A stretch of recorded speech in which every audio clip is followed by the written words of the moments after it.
Hola, ¿qué tal? Muy buenos días. Bienvenidos a la primera clase de contabilidad y toma de decisiones, la cual lleva la nomenclatura LAEN 041 ante la Secretaría de Educación Pública y que forma parte de la tira de materias de la licenciatura en Administración de Empresas y Negocios. Sean todos y cada uno de ustedes cordialmente bienvenidos. A continuación, el objetivo de nuestra materia. Al finalizar el curso, el alumno describirá y aplicará las técnicas y sistemas contables para la planeación de los costos y la relación costo-volumen-utilidad en la toma de decisiones. Asimismo, explicará el procedimiento para la fijación de precios, la resolución de problemas de costeo y el tipo de análisis contable por áreas de responsabilidad. Recuerde, es importante que usted mantenga las reglas de la sesión. Asegúrese de registrar su asistencia, mantener la cámara prendida, permanecer en la sesión hasta que finalice, participar en el chat y, por supuesto, levantar la mano para encender el micrófono.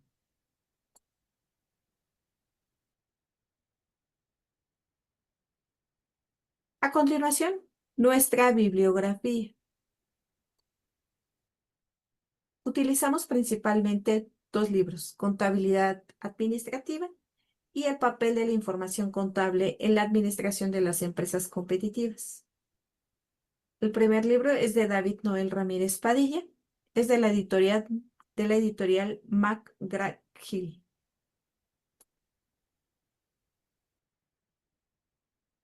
A continuación, nuestra escala de evaluación. Recuerde, para la primera actividad tendrá un valor del 35% nuestra actividad número uno. La actividad número 2 tendrá un valor del 35% también. Y por último, la actividad número 3 tendrá un valor del 30%.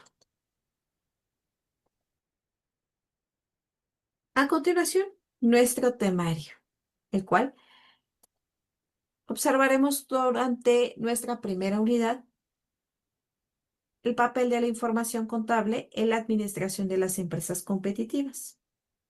Durante la segunda unidad abordaremos el concepto, clasificación y comportamiento de los costos.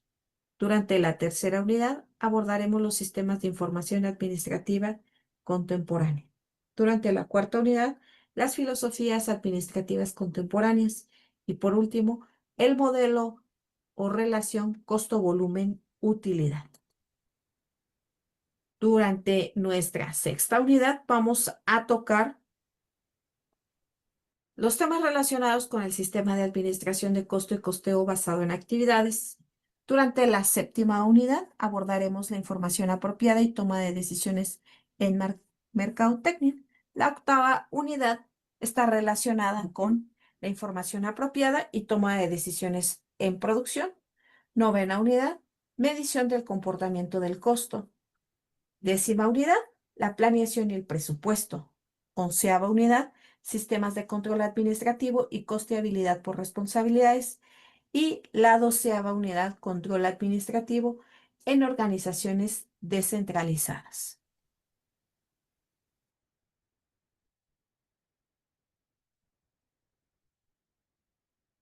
A continuación, nuestra primera actividad, que está fundamentada en el tema 1.5, comparación de la contabilidad financiera y la contabilidad administrativa. ¿Qué tendrá usted que realizar? Un cuadro comparativo sobre la contabilidad financiera y la administrativa. Recuerde, es muy importante incluir sus datos en la parte superior. Licenciatura que cursa, asignatura, nombre completo, nombre de la actividad. Utilizar letra Arial 10, alinear y justificar el texto, así como aplicar un interlineado de 1.5. Colocar su fecha, nombre del docente y ID.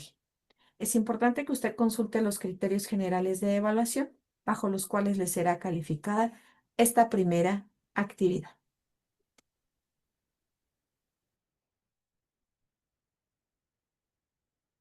A continuación, nuestra primera unidad.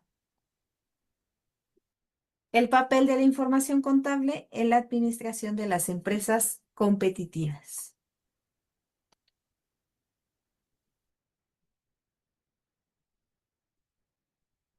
Como primer tema, 1.1. Nuevas tendencias en la administración de los negocios. La competitividad tan fuerte que se vive aunada al proceso de globalización ha provocado cambios en los estilos de administración de las empresas. Para poder sobrevivir a largo plazo, también es necesario reestructurar la información que proporciona la contabilidad de costos y la contabilidad administrativa. Ante las reingenierías y, por supuesto, reconversiones que están experimentando las organizaciones para poder ser cada vez más competitivas. Existen algunos cambios que son irreversibles, entre los principales detonadores que han propiciado los cambios. En los sistemas de información para facilitar la toma de decisiones están los siguientes. Es importante resaltar que la competitividad que cada vez es más cerrada, esto derivado de la globalización, esa apertura de los mercados, ha hecho que el estilo, la vida tradicional de una empresa cambie totalmente. Anteriormente, pues tu mayor competidor lo podías ver enfrente, sabías nombre, fecha y apellido, pero ahora ya no, porque tu mayor competidor puede estar al otro lado del mundo. En este tenor tenemos que estar preparados porque no sabemos quién, ¿cierto? Va a intentar atacar nuestro mercado o quién va a entrar o va a intentar entrar a incursionar a tu sector. Entonces podemos ver que hoy en día en nuestro país el mercado con productos chinos está verdaderamente inundado. Vemos una gran cantidad de productos chinos que se venden muy bien porque son muy económicos, a lo mejor de baja calidad, pero las personas los compran. El problema es que obviamente inicialmente pues es una innovación para las personas, pero después claro que le afecta a la industria interna de nuestro país. Entonces es un efecto que estamos viendo en muchos sectores, como el de los maquillajes, en la industria del calzado, la industria de bonetería, inclusive la industria de la ropa también se está viendo afectada por los productos chinos que llegan a nuestro país y obviamente son bastante más baratos. No podemos ser competitivos porque su precio es muy por debajo del de nosotros. ¿Esto derivado de qué? Pues de que ellos usan nuevas tecnologías, de que utilizan materias primas muy económicas y en este tenor nosotros no estamos preparados para algo así. Por lo tanto, no podemos ser competitivos contra ellos. Vamos a ver cuáles son esos factores de cambio y tenemos tres, ¿cierto? El primero de ellos, el control total de la calidad. Es la filosofía de una cultura de trabajo que compromete al recurso humano con el mejoramiento continuo, de tal manera que a través del tiempo se logra la productividad y se consigue un liderazgo en costos que permita competir. Hoy en día no puede aceptarse que una empresa que se dice ser de clase mundial ignore esta cultura de calidad. Entonces, tenemos el control total de calidad, que es una filosofía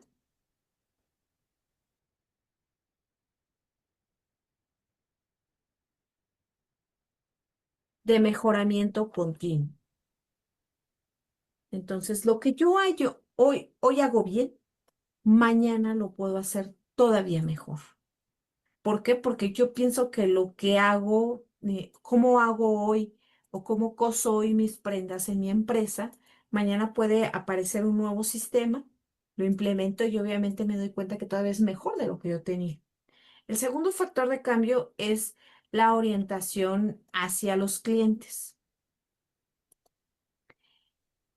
Las últimas décadas se han caracterizado por una fuerte disposición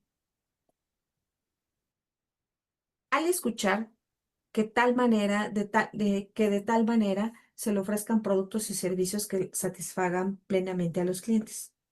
Ello se logra cuando el cliente determina si el producto o servicio ofrecido pues, le proporciona un valor que justifica pagar un determinado precio por dicho producto o servicio. Esta circunstancia está obligando a las empresas a tener un sistema de información en la cadena de valor, la cual consiste en el conjunto de actividades que se requieren para diseñar, producir, vender y entregar productos o servicios a los clientes. Analizar cada una de estas etapas o procesos con objeto de determinar dónde hay actividades que no generen valor lleva a las empresas a alcanzar el liderazgo precisamente en costos. Por último, tenemos otro factor que es muy importante, que es precisamente el tiempo, que es un factor clave, ya que es una variable relevante para el proceso precisamente de la toma de decisiones. Por ejemplo, saber cuándo comprar y cuándo vender una acción son decisiones cruciales para tener éxito en dicha transición. Lo mismo se aplica para comprar y vender un terreno. Ante el entorno de fuerte competitividad, el tiempo, pues es un factor clave y determinante. Y aquí tenemos precisamente en la imagen esos tres factores, que es el control de la calidad, ujú, la orientación hacia los clientes, tratar de producir aquello que satisfaga directamente al consumidor y el tiempo que nos puede ayudar a determinar qué invertir, en qué momento retirarnos, cuál es precisamente ese momento adecuado. A continuación, como tema,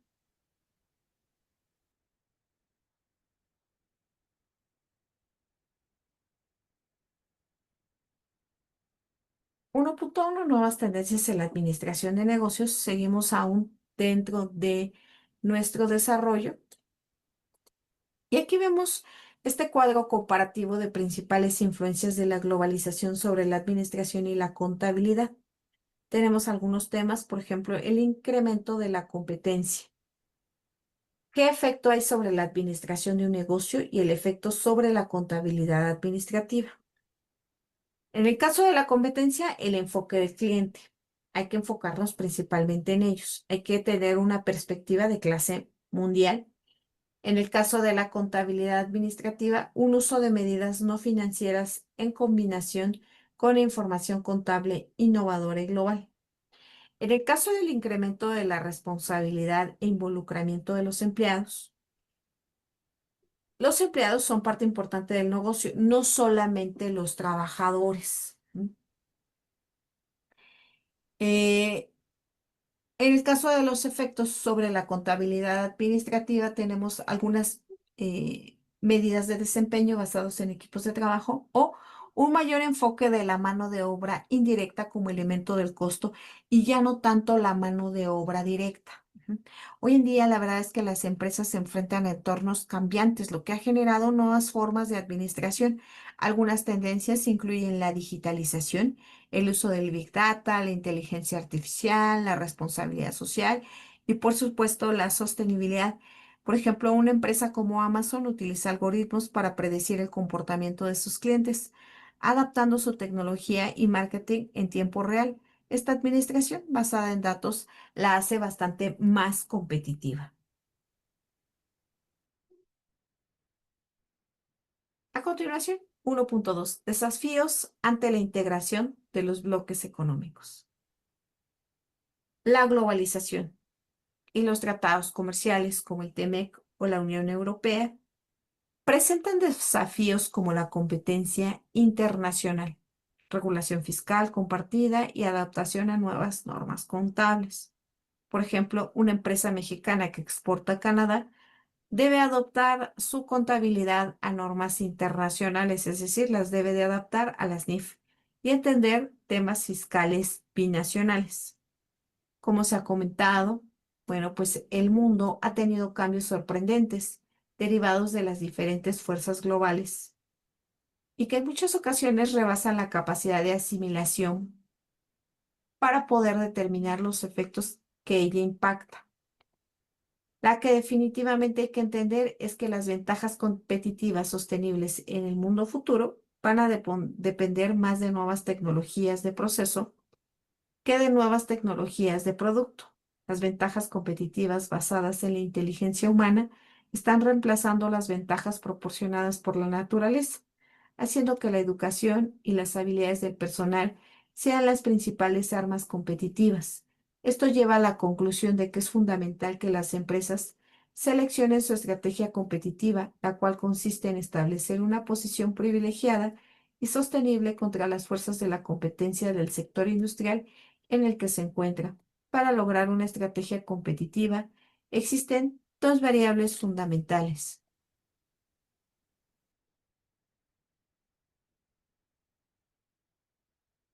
Primero, la utilidad que generan los diferentes sectores industriales muestra que no todos los sectores son igualmente importantes. Hay algunos que determinan e influyen en la generación de utilidades. Los cinco factores o fuerzas competitivas que afectan las utilidades son la entrada de nuevos competidores, la amenaza de sustitutos, el poder de negociación de los compradores, el poder de negociación de los proveedores y la rivalidad entre los competidores existentes.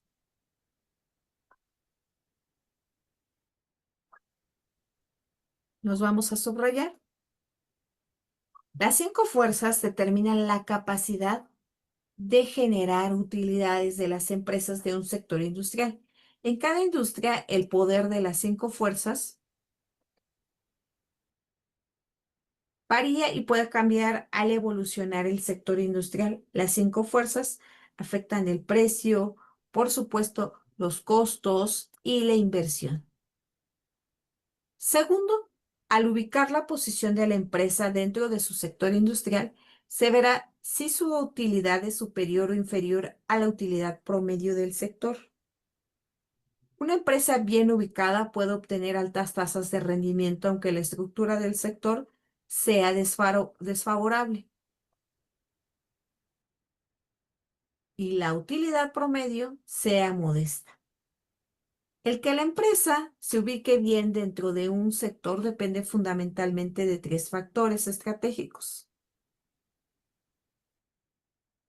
el liderazgo en costos, la diferenciación y, por supuesto, el enfoque. Y aquí tenemos precisamente la imagen, la estrategia de enfoque.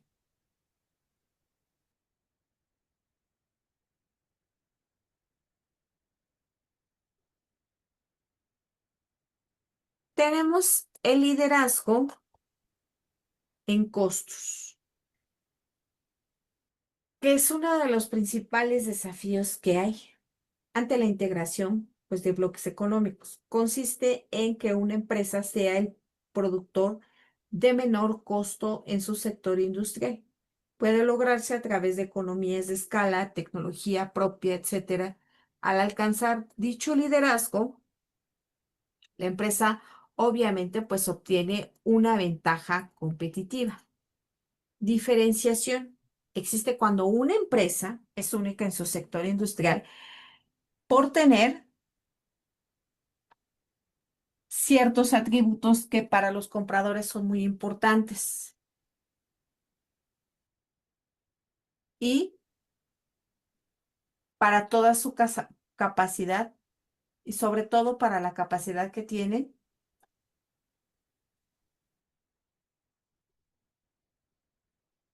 para satisfacer dichas necesidades. Al lograrlo, esa exclusividad obviamente se compensa con un precio superior. Otro de los desafíos es precisamente el enfoque. Consiste en la elección de un panorama de competencia estrecho dentro de un sector industrial, el cual implica seleccionar un grupo o segmento del sector industrial y servirlo en forma exclusiva. La estrategia de enfoque, a su vez, puede dividirse en dos tipos: enfoque de diferenciación Vamos a escribirlo aquí.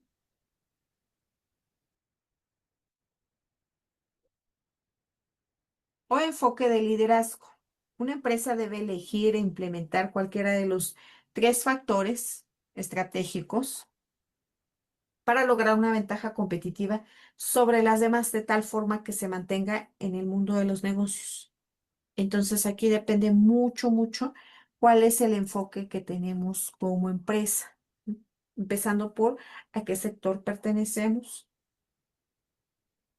y si nuestro enfoque va a estar basado en una diferenciación o en un liderazgo precisamente en costos. Vamos a colocarlo aquí en un color rojito para que se pueda distinguir.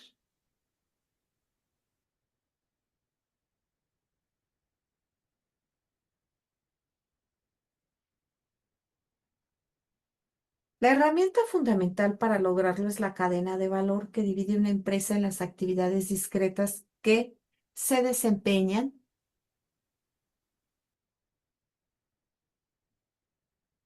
en el desafío,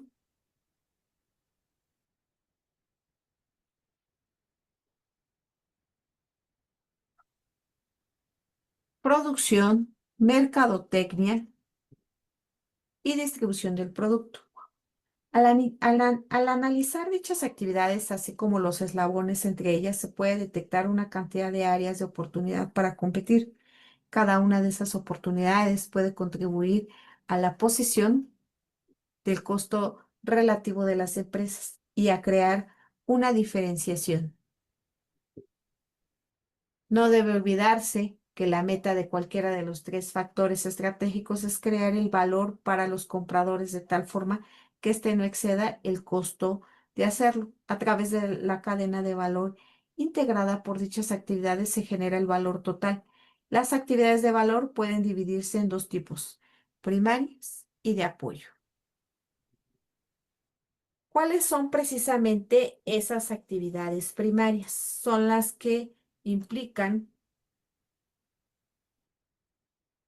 la creación física del producto y su venta y transferencia al comprador, así como la asistencia posterior a la venta, que podría sintetizarse en actividades de logística interna, operaciones de logística externa, mercadotecnia, ventas y servicio. Cada una de ellas puede buscar lograr una ventaja competitiva. Las actividades de apoyo son las que sustentan las actividades primarias y se apoyan entre sí proporcionando insumos, tecnología, recursos humanos y varias funciones de toda la empresa. Estas actividades pueden sintetizarse en abastecimiento, desarrollo de tecnología, administración de recursos humanos e infraestructuras de la empresa. Ambos tipos de actividades pueden ser directas e indirectas. Las primeras son aquellas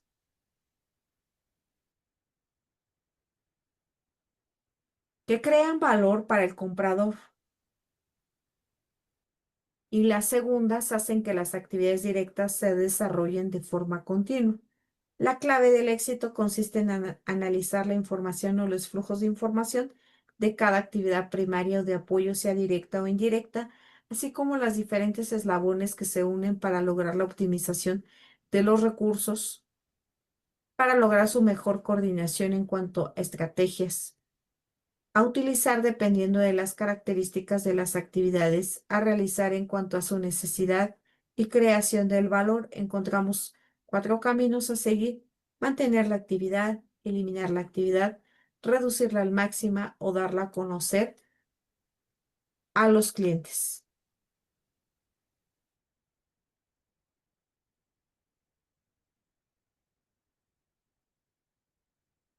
A continuación, como tema, la naturaleza de la información contable, la cual es cuantitativa, usualmente está expresada en términos monetarios, es histórica y relevante para la toma de decisiones dentro y fuera de la empresa.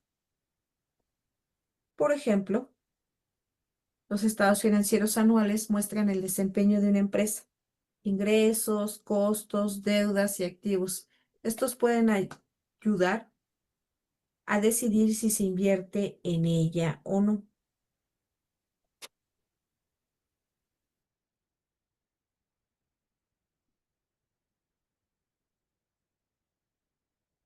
Es indudable que el concepto de la contabilidad como técnica de información ha logrado predominio absoluto y se ha eliminado el prejuicio que considerarla solo un registro de hechos históricos. Por fin ha sido colocado en el sitio que debe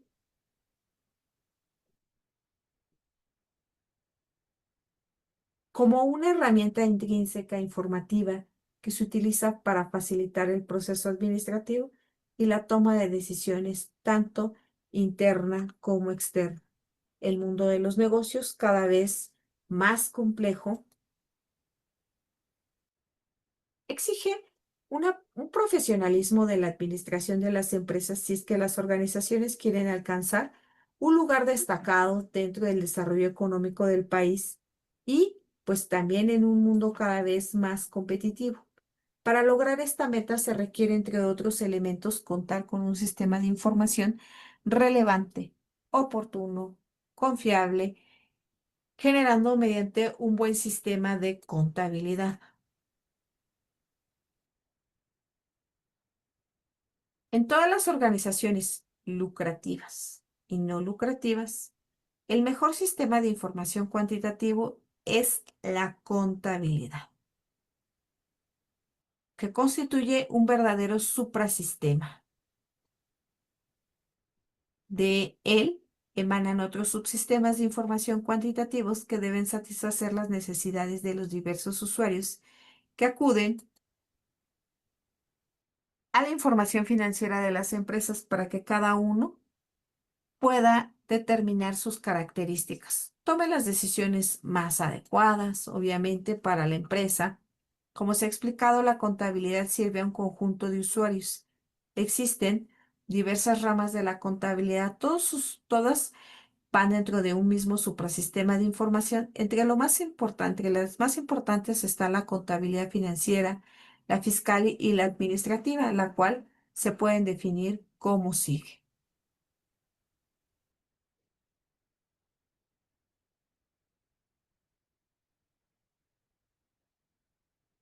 La contabilidad financiera, la contabilidad fiscal y la contabilidad administrativa.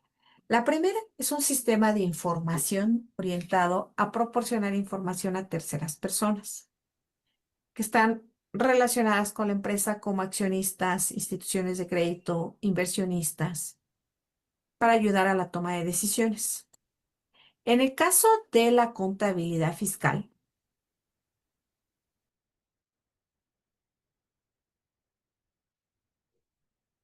nos ayuda a dar cumplimiento con el pago de impuestos, en este caso, ante la Secretaría de Educación Pública, ante la Secretaría de Hacienda.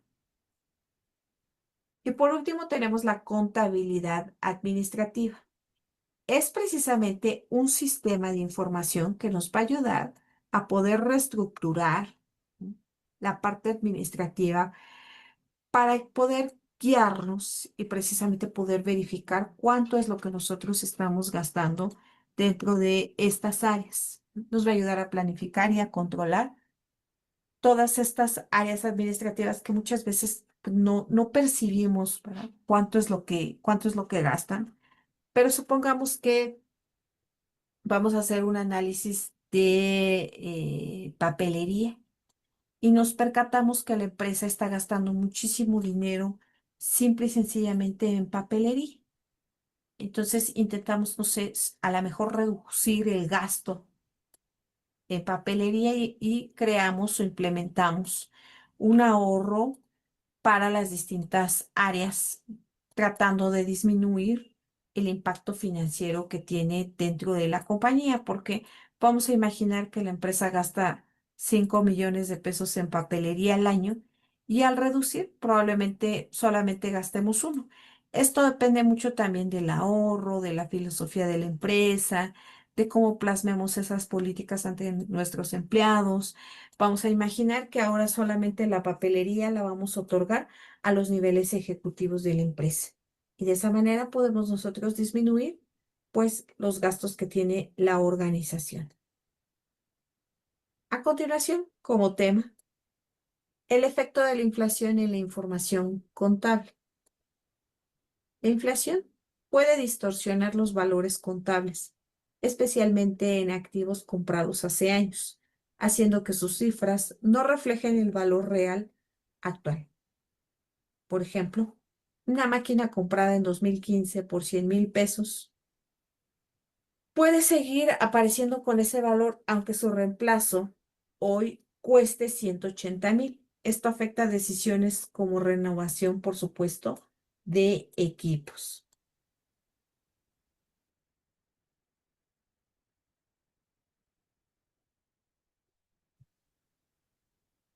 Y aquí teníamos un cuadro comparativo precisamente de la información financiera y la contabilidad administrativa. Ya habíamos platicado acerca de qué es contabilidad financiera y qué es contabilidad administrativa. Recuerde, la contabilidad financiera es más para la toma de decisiones y la contabilidad administrativa para reducir aquellos gastos internos de la organización y optimización, por supuesto, de recursos. Tenemos varias características: normas, enfoque, periodicidad y usuarios principales. La contabilidad financiera está regida por las normas, las NIF, tiene un enfoque más histórico. Su periodicidad, bueno, es regular, se puede hacer mensual o anual, y la utilizan principalmente inversionistas, el SAT y bancos. En el caso de la contabilidad administrativa es totalmente diferente, ¿m? Porque no está basada en nada, sino a lo mejor en políticas internas de la empresa. Su enfoque es futuro y presente. Su periodicidad, dependiendo de las necesidades, y sus usos principales es la contabilidad administrativa es más de tipo interno para gerentes y directores de la compañía. A continuación, comparación de la contabilidad financiera y la contabilidad administrativa. Ya acabamos de ver nuestro cuadro comparativo, pero vamos a ahondar un poquito más en ellas. La contabilidad administrativa está organizada para producir información de uso interno de la administración. Por ejemplo, formular mejoras y evaluar políticas para la empresa. Conocer las áreas de la empresa que son eficientes y aquellas que no lo son a través, por ejemplo, de las cadenas de valor.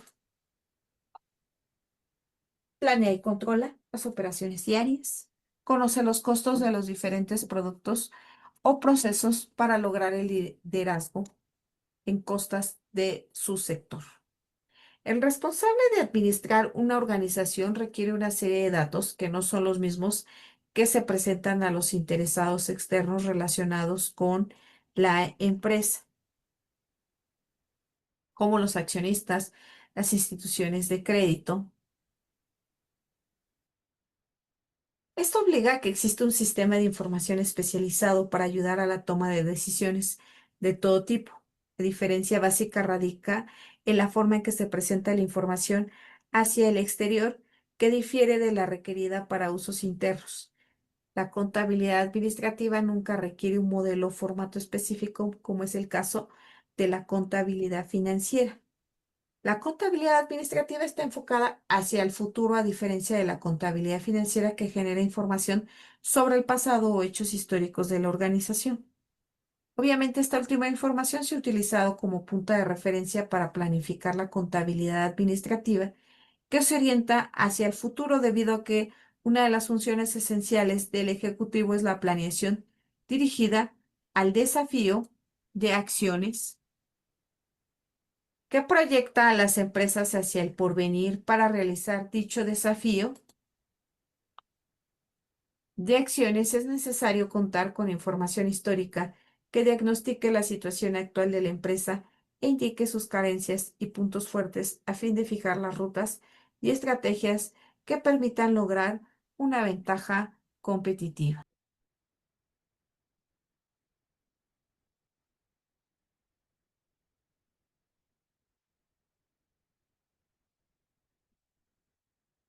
Dentro de la contabilidad administrativa, esta no está regulada por las normas de información financiera, a diferencia de la contabilidad financiera, porque la información que se genera es con fines externos. Tiene que ser producida según determinadas normas, de tal forma que el usuario esté plenamente seguro de que en los estados financieros de las diversas empresas existe unifor-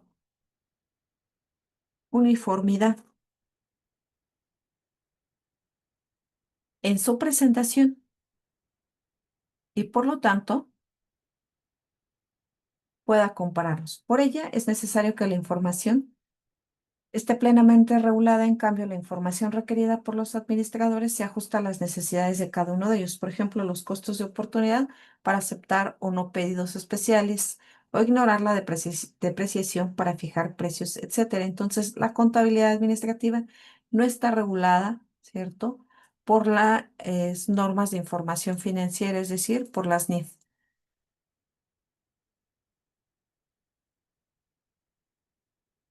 La contabilidad financiera es obligatoria, lo que no ocurre con la contabilidad administrativa, ya que es un sistema de información opcional. De acuerdo con nuestra legislación mercantil, deben presentarse a la consideración de la Asamblea de Accionistas los resultados del ejercicio de 3 meses después del cierre de este, obligando a las empresas de esta forma a que exista la contabilidad financiera. La misma información requerida por las instituciones de crédito para llevar a cabo sus análisis. En cambio, las empresas no necesariamente deben llevar la contabilidad administrativa. No existe obligatoriedad. Prueba de ella es que solo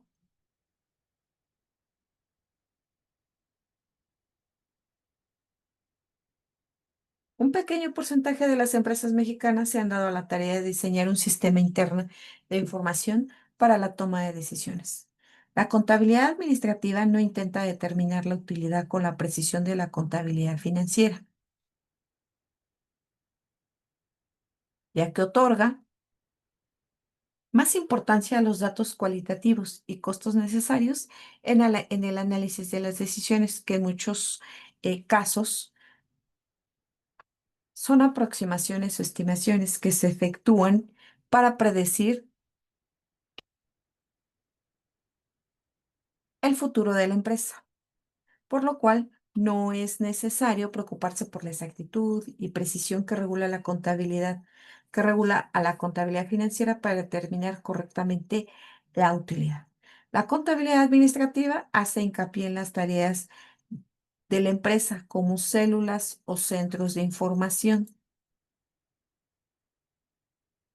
para tomar decisiones sobre cada una de las partes que la componen. Esto le va a ayudar a permitir un proceso de mejoramiento continuo a través de un análisis de las actividades y procesos que se efectúan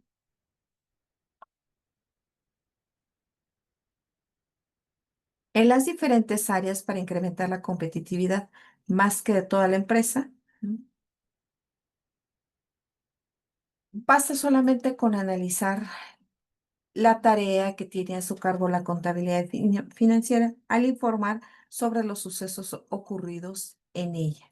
Entonces, es muy importante diferenciar entre la contabilidad administrativa y la contabilidad financiera. La contabilidad administrativa, como sistema de información administrativo, recurre a disciplinas como la estadística, la economía, la investigación de operaciones, las finanzas, etcétera, para complementar los datos, ¿m? Con el fin de aportar soluciones a los problemas de la organización. En este caso, ¿verdad? Existe una gran relación con otras disciplinas, lo que no sucede en el caso de la contabilidad financiera. Entonces, tenemos varios aspectos importantes que resaltar entre la contabilidad financiera y la administrativa. La administrativa no está regulada por las NIF. La financiera, ujú, es obligatoria. La contabilidad administrativa es opcional. ¿Mm? Esta no determina la utilidad de la empresa. La contabilidad administrativa hace mucho hincapié en las áreas de la empresa como células. La contabilidad administrativa se auxilia de muchas otras disciplinas, contrario a la contabilidad financiera. A continuación, como título, 1.6, el papel de la contabilidad administrativa en la planeación. Y es que en estos tiempos, La planeación se ha vuelto muy importante en la actualidad. ¿Debido a qué? Debido a la globalización, la que se encuentra en muchos países ante el desarrollo tecnológico, ¿verdad?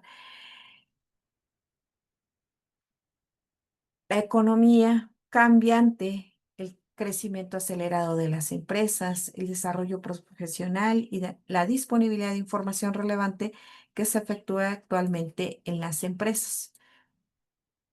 La planeación se hace necesaria por distintos motivos o causas. Para prevenir los cambios del entorno, primero que nada, todo lo que está ocurriendo afuera de la empresa. ¿Para qué? Pues para tratar de anticiparnos, ¿cierto? Y adaptarnos precisamente a esos cambios a través de estrategias exitosas.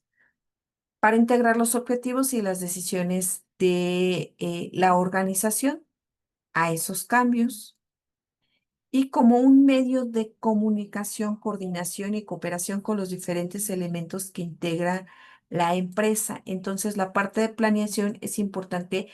Todo lo que planeamos en el nivel estratégico, en los niveles directivos, es importante esa información bajarla, ¿cierto? Bajarla a todos los niveles operativos para que toda la empresa esté en el mismo contexto. De lo contrario, si los niveles tácticos y operativos desconocen cuál es el plan a seguir, pues siempre ellos no pueden trabajar sobre algo que tú no conoces. Aquí tenemos un ejemplo de una empresa que planifica lanzar un nuevo producto.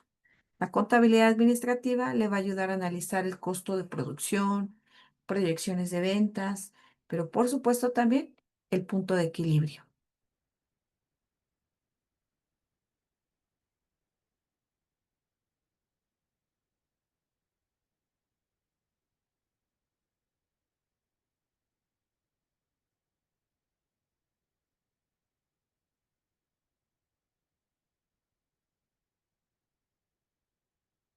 Al realizar una adecuada planeación dentro de una empresa, se logra una mayor efectividad y eficiencia de las operaciones y, por supuesto, pues tenemos una mejor administración.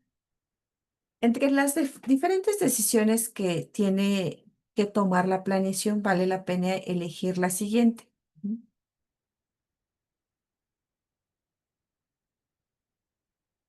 El desafío de acciones cuya misión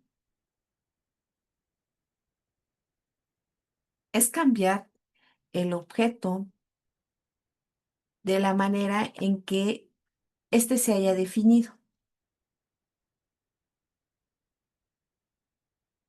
De acuerdo con esta definición, se puede planear o desafiar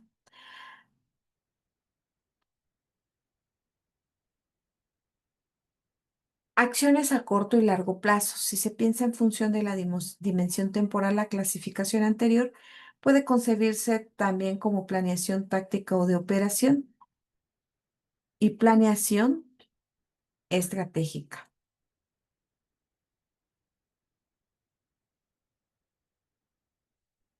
La planeación que recibe ayuda de la contabilidad administrativa es básicamente la operativa, que consiste precisamente en el desafío de acciones cuya misión es alcanzar los objetivos que se determinen en un periodo determinado.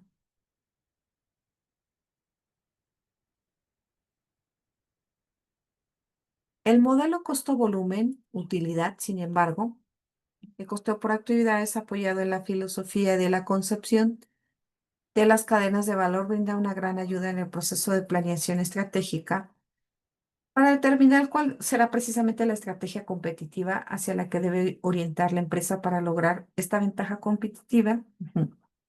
Deberá de posicionarse dentro del sector industrial donde se encuentra.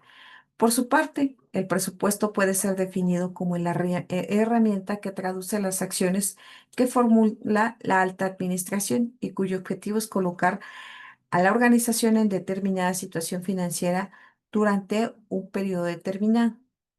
Los dos tipos de planeación, la operativa y la estratégica, recurren a la herramienta esencial conocido como el modelo costo-volumen-utilidad, el cual les va a permitir, ¿m?, utilizar el método de simulación sobre las variables, costos, precios y volumen con el fin de analizar sus efectos y utilidades. Vamos a subrayarlo aquí.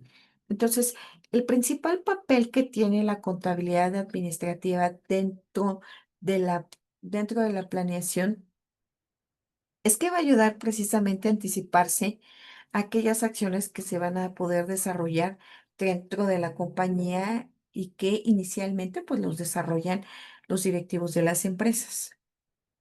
La contabilidad administrativa pues nos puede ayudar precisamente a presupuestar esos planes, esos programas que en algún punto se tienen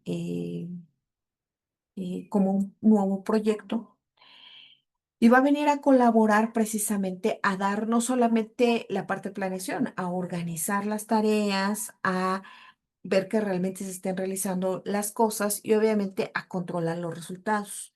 Entonces, la contabilidad administrativa viene a dar como ese soporte, ¿cierto? A la parte de planeación.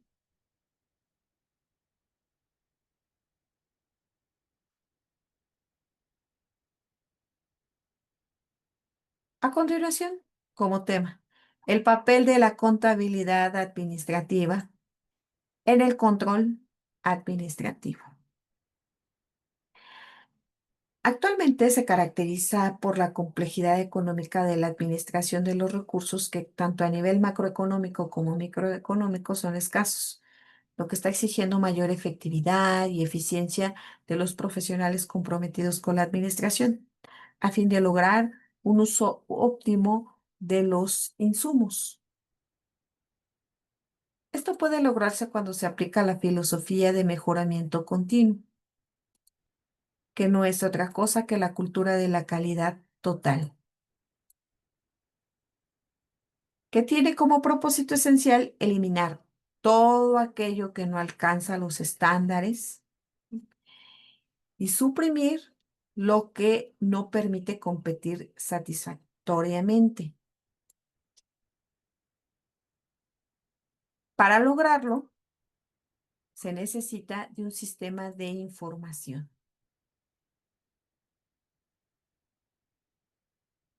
Por ejemplo, si el presupuesto mensual del área de mercadotecnia era de 50,000 pesos y se gastan 70,000, la contabilidad administrativa permite identificar cuáles son las causas y poder tomar algunas medidas correctivas. Entonces, siempre la contabilidad administrativa va a tratar de quitar aquello, ¿cierto? Aquello que no nos permite lograr con los objetivos de la empresa de manera satisfactoria.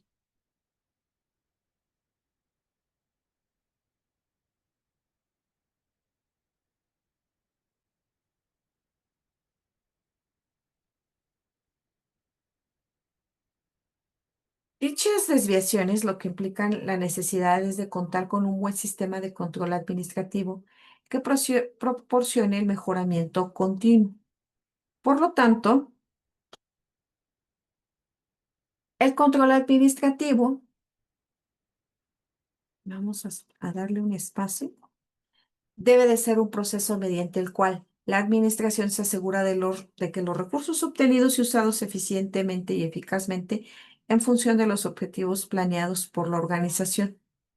Entonces, primero que nada, debemos de contar con un sistema de control, ¿sí? Que los recursos sean usados de manera eficiente y eficaz.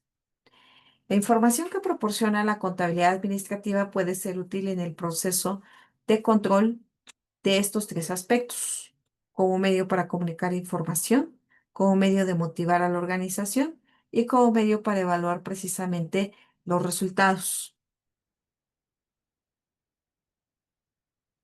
La contabilidad administrativa es necesaria para obtener un mejor control. Una vez que se ha concluido una determinada operación, se deben medir los resultados. Entonces nos permite tener un mejor control.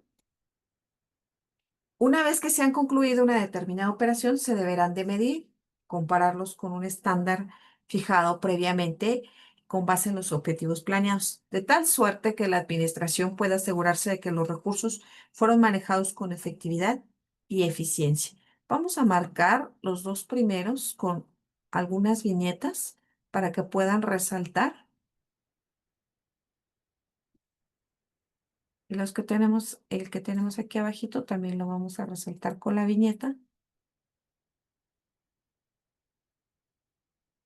El estándar surge al utilizar cualquiera de las herramientas, los costos estándar, los presupuestos, el establecimiento de centros de responsabilidad financiera, etcétera. El control administrativo se efectúa a través de los informes que genera cada una de las áreas o centros de responsabilidad. Entonces, se empieza a generar precisamente por toda la información que genere cada área, cada departamento dentro de la empresa, lo cual nos va a permitir visualizar cuáles son esos síntomas graves que pudiera tener la organización. Ujú. De tal modo que la alta gerencia, ¿verdad?, pueda detectar esas variaciones. Pero lo más importante, puede realizar las acciones correctivas necesarias para el logro precisamente de la efectividad.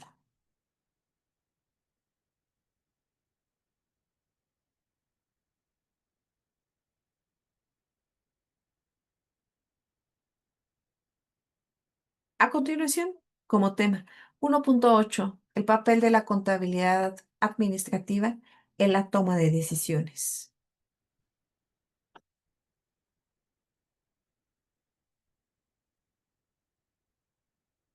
En la definición de contabilidad administrativa se explicó que esta facilita precisamente la toma de decisiones. Ahora veremos cómo realiza esta labor. Para tomar una buena decisión se requiere utilizar el método científico, que puede desglosarse de la siguiente manera. Viene una etapa de análisis donde pues vamos a reconocer precisamente que existe un problema,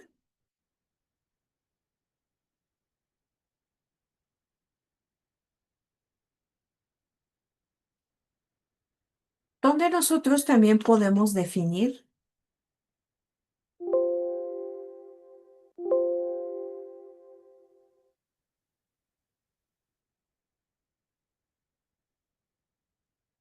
cuál es precisamente el problema de manera como muy específica que tiene la organización. ¿No?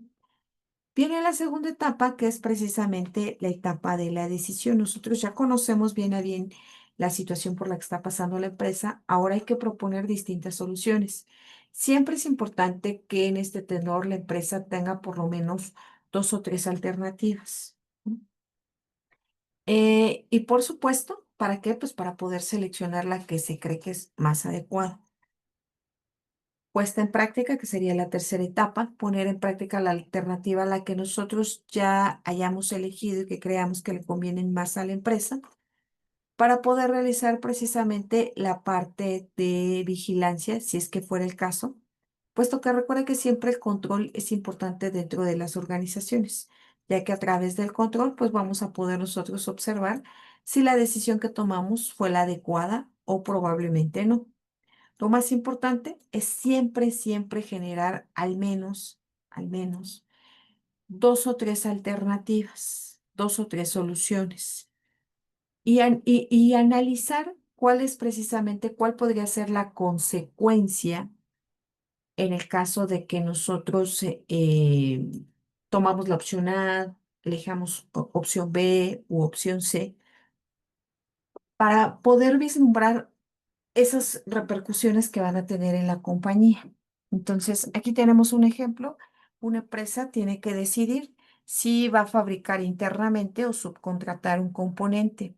La contabilidad administrativa va a comparar ambos costos y tiempos. ¿Qué es mejor, fabricar o comprar? Y en este tenor, ¿verdad? Suena bastante interesante poder analizar qué es lo que en este momento le conviene un poco más a la mejor a la compañía, ¿cierto? ¿Qué le conviene más a la empresa? Vamos a dejarle aquí un espacio para que se alcancen a ver bien todas las etapas y el proceso. Y lo vamos a marcar en negrita, la etapa de análisis, la etapa de decisión de las alternativas y la puesta en práctica.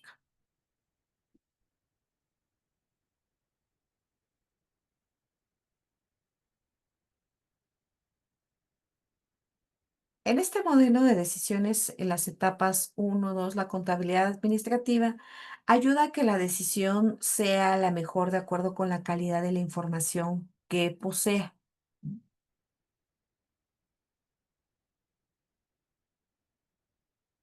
En dichas etapas deben simularse los distintos escenarios y ser analizados a la luz de diferentes índices de inflación esperados según el tipo de industria y actividad de que se trate. En toda organización diariamente se toman decisiones. Unas son rutinarias, como contratar un nuevo empleado. Otras no lo son, como introducir o eliminar una línea de producción. Ambas requieren información adecuada.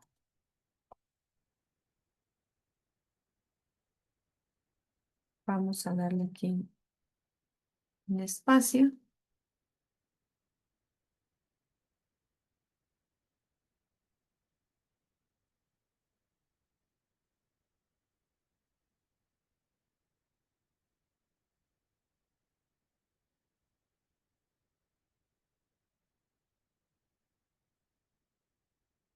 Vamos a colocar esto en negritas. Es obvio que la calidad de las decisiones de cualquier empresa, pequeña, mediana o grande, están en función directa del tipo de información disponible. Por lo tanto, si se desea que una organización desarrolle normalmente, deberá contarse con un buen sistema de información a mejorar la calidad de la información, porque esto pues nos puede ayudar a tomar mejores decisiones. El modelo ideal de un sistema de información administrativo es el de contabilidad por productividad, que consiste en utilizar todas las herramientas de contabilidad administrativa integradas en un suprasistema de información cuantitativo. Hacia este sistema integrado se dirigirá el desarrollo de la información. Aunque la información generada es usada por la administración precisamente en la toma de decisiones, a fin de poder elegir cuál es el mejor sistema que podemos nosotros llegar a implementar para poder tomar las decisiones más correctas o más adecuadas en este tema. Hemos terminado de seleccionar la información que encontramos más importante del texto, resaltando algunos puntos importantes. La contabilidad administrativa nos va a ayudar a tomar decisiones. Tiene mucho que ver la calidad de la fuente de información. ¿M? Evidentemente debemos de siempre analizar distintos escenarios que podemos tener, cuál va a ser el impacto, cuáles van a ser las consecuencias. Ujú. Constantemente dentro de las empresas toman pues, decisiones rutinarias, pero otras no tan frecuentemente que necesitan ser analizadas con mucho detenimiento para medir el impacto financiero que tendrá dentro de la compañía. Y elegir un buen sistema de información administrativo, ¿no? Es una parte importante, ¿no? Para poder tener información fidedigna, ¿no? Y con base en ella, pues poder tomar las decisiones que sean más acertadas para la empresa. A continuación, como tema, 1.9, objetivos de la contabilidad administrativa. Después de analizar la manera en que esta rama de la contabilidad ayuda a planear, tomar decisiones y controlar, podemos concluir que entre sus principales objetivos se encuentran, primero que nada,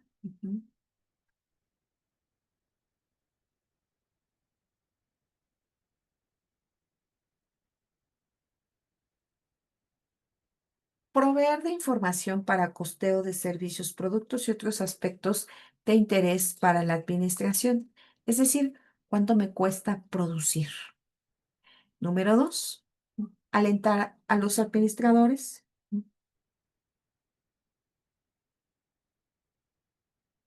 Alentar a los administradores para llevar a cabo la planeación tanto táctica como estratégica, que ante este torno de competitividad cada día es más compleja. Entonces, llevar a cabo la planeación, no importando si es estratégica, táctica, operativa, sabemos perfectamente que todas van a impactar dentro de la organización. La contabilidad administrativa también nos va a ayudar a facilitar el proceso de la toma de decisiones. Al generar reportes con información relevante. Número 4, permitir llevar a cabo el control administrativo como una excelente herramienta de retroalimentación para los diferentes responsables de las áreas de una empresa. Esto implica que los reportes no deben limitarse a señalar errores. ¿No? Entonces, debe de ser una buena herramienta de feedback, la información que nosotros tengamos. Vamos a suponer que nosotros analizamos la información y podemos observar que la empresa está gastando mucho dinero en luz. Podemos ver ahí en la parte administrativa que es mucho dinero que se paga. Entonces podemos empezar a analizar cuáles son las áreas que más están gastando luz, ¿no? Podemos también visualizar qué áreas pueden implementar un programa de ahorro y de esta manera tratar de reducir tanto el consumo como el gasto. Por eso es importante la información que nos proporcione porque nos va a ayudar a tomar decisiones que van a contribuir con las operaciones de la empresa. Ayudar a evaluar el desempeño de los diferentes responsables de la empresa. Y es que también nos va a poder mostrar precisamente esta parte de desempeño. Por ejemplo, nosotros podemos encontrar en un reporte de ventas el desempeño de nuestros vendedores, supervisores o gerentes correspondientes a esa área y podemos medir su desempeño a través precisamente de su porcentaje de ventas o del cumplimiento de su cuota. Otro de los objetivos de la contabilidad administrativa es motivar a los administradores para lograr los objetivos de la empresa. El administrador al lado del CEO tiene precisamente ese objetivo. ¿No? Tratar de que la empresa alcance todas las metas que tenía en algún punto cimentados o planteadas. Por ejemplo, en una empresa de alimentos se analizan los costos por unidad de producto para optimizar procesos y fijar precios competitivos. Pues, aquí podemos colocar el ejemplo de Kellogg's, que en algún punto la empresa analizó sus costos y pues resulta ser que tenía que reducirlos. ¿Esto por qué? Pues porque habían incrementado ciertas materias primas y por lo tanto, al subir el precio del producto, pues la empresa dejaba de ser competitiva. Intentaron cambiar el empaque, sustituir materias primas, pero nada de eso era pues como algo viable, adecuado. Entonces, lo que ellos terminaron optando fue por quitar las vitaminas a los productos. ¿No? De esta manera, mantenían su imagen, mantenían la calidad del producto, pero pues obviamente tenía que impactar en algo y precisamente pues fue en las vitaminas que contenían los productos de Kellogg's. Por eso es que el análisis de costos en la parte administrativa es muy importante, pues para poder evaluar qué se puede hacer, qué se puede modificar, qué se puede implementar. A continuación, como tema 1.10, actitudes éticas de los contadores que proveen la contabilidad administrativa. Los contadores deben ser objetivos. También tienen que tener mucho la parte de la honestidad, ya que están manejando información confidencial. Deben de ser muy competentes para poder analizar distintos problemas y cumplir con principios éticos profesionales. ¿No? Por ejemplo, un contador detecta un sobrecosto intencional en una factura. Aunque el gerente le pide omitirlo, actúa con integridad y lo reporta al área correspondiente. Los contadores deben actuar con integridad, objetividad, confidencialidad y competencia profesional. Por ejemplo, un contador se niega a manipular un informe de costos para mostrar falsamente mayores utilidades ante los socios. Entonces, aquí viene mucho la parte de ética, viene mucho la parte de valores,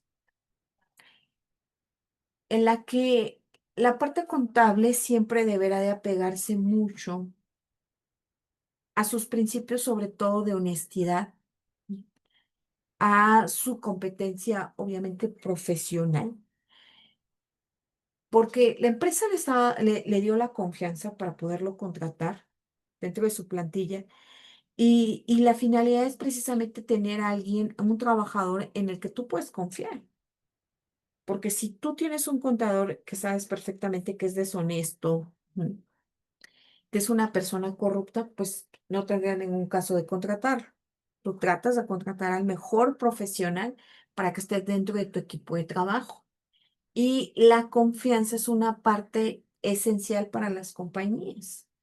Si el contador que yo estoy contratando no es lo suficientemente confiable, pues, a mí no me sirve de nada alguien que va a venir a mentirme, que va a venir a engañar y que obviamente pues puede llegar a falsear información,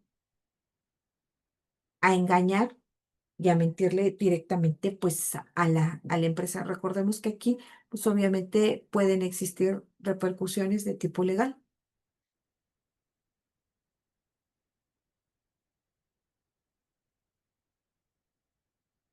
La sociedad se halla en una constante transformación. Vivimos en un vertiginoso ritmo de crecimiento y de desarrollo global. La era tecnológica y científica va provocando un progreso acelerado y cambios constantes en las características generales de nuestro mundo contemporáneo. De hecho, quizás la primera característica sea esa, constante transformación. Este dinamismo, a su vez, cuestiona determinados comportamientos que parecían inmutables y que exigían ser replanteados a la luz de la ética. Como vemos, no es correcto afirmar que por definición la globalización pues es mala. Ello depende de la manera en que ésta se desenvuelve. Si la justicia y la equidad son los criterios que privan en ella, la globalización, lejos de perjudicar a la humanidad, sería de un gran beneficio para ella. La globalización, desde el punto de vista económico, en vez de llevar una mayor unidad al género humano, amenaza conseguir una lógica que margina a los más débiles y aumenta el número de los pobres. Sin embargo, pensar en detener la globalización sería iluso. Por ello es necesario que este proceso globalizador promueva la justicia y la equidad entre los seres humanos. El renunciar a este reto implicaría adjudicarle a la globalización el adjetivo inmoral.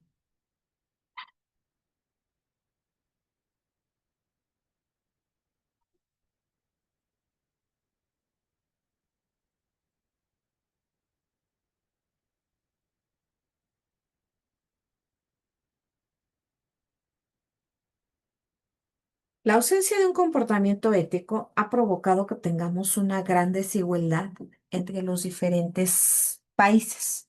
Por ello se afirma que en el mundo de hoy no basta limitarse a la ley del mercado y a su globalización.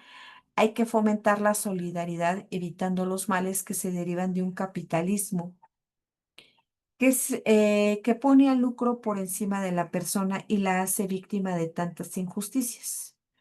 Un modelo de desarrollo que no tenga presente y no afronte con decisiones esas desigualdades no podrá prosperar de ningún modo. Una economía orientada por la ética no debe verse como un simple sueño, sino como una exigencia histórica para lograr que la paradoja de tanta pobreza en medio de tanta riqueza pueda realmente superarse y se construya un desarrollo pujante, sustentable y equitativo. El Premio Nobel de Economía Amartya Sen afirma los valores éticos de los empresarios y los profesionales de un país son parte de los recursos productivos. Sí, son a favor de la inversión, la honestidad, el progreso tecnológico, inclusive la inclusión social serán verdaderos activos.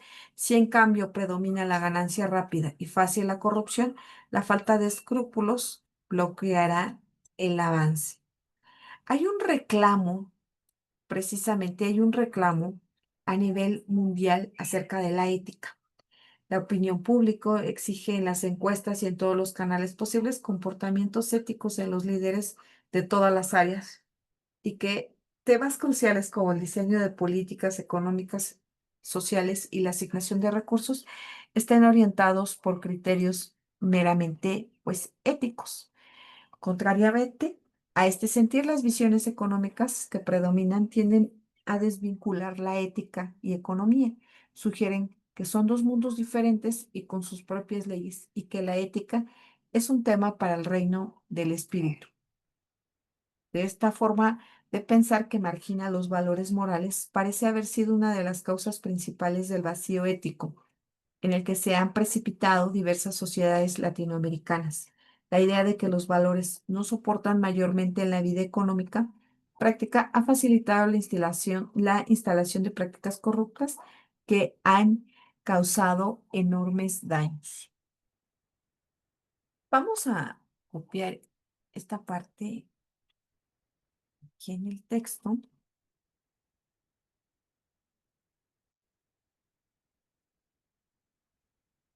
y vamos a hablar precisamente acerca de la ética y de la globalización que se está tocando aquí. Se está hablando mucho acerca de este tema. Es cierto, ¿no? La globalización tiene cosas positivas, pero también tiene cosas negativas. No es todo totalmente bueno ni todo totalmente malo.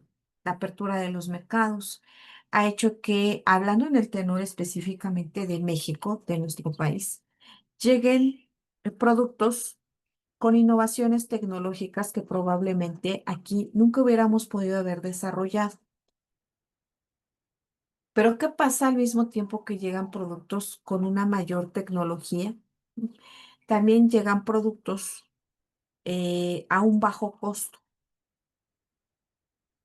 El problema es que obviamente en nuestro país no tenemos maquinaria con tecnología de punta, tampoco tenemos buenos sustitutos de materias primas, es decir, materias primas más baratas. Y por lo tanto, ¿verdad? Los costos de nuestros productos son más elevados que, por ejemplo, los del mercado chino. ¿Qué ocurre entonces? Pues que no podemos competir contra los productos de ellos.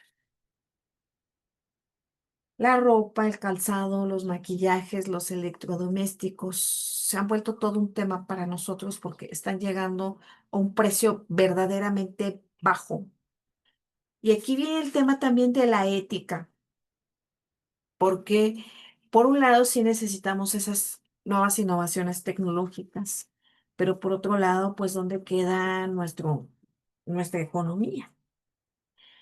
En algún punto tendrá que existir un equilibrio, porque de lo contrario, pues puede repercutir obviamente en las empresas de nuestro país.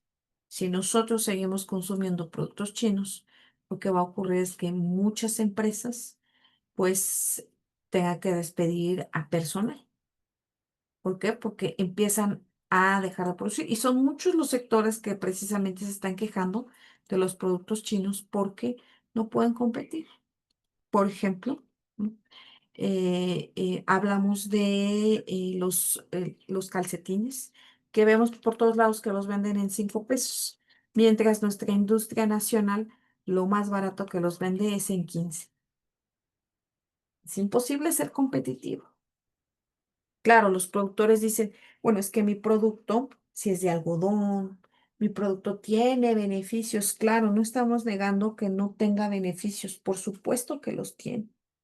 Y tendrá 1000 beneficios, pero las personas se van por el precio. Así de simple, así de sencillo. Entonces, eh,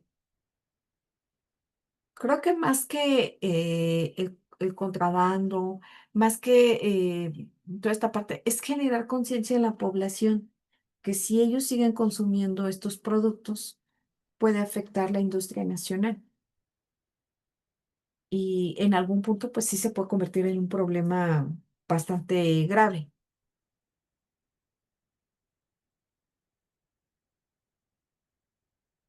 Vamos a seguir hablando todavía acerca de ética,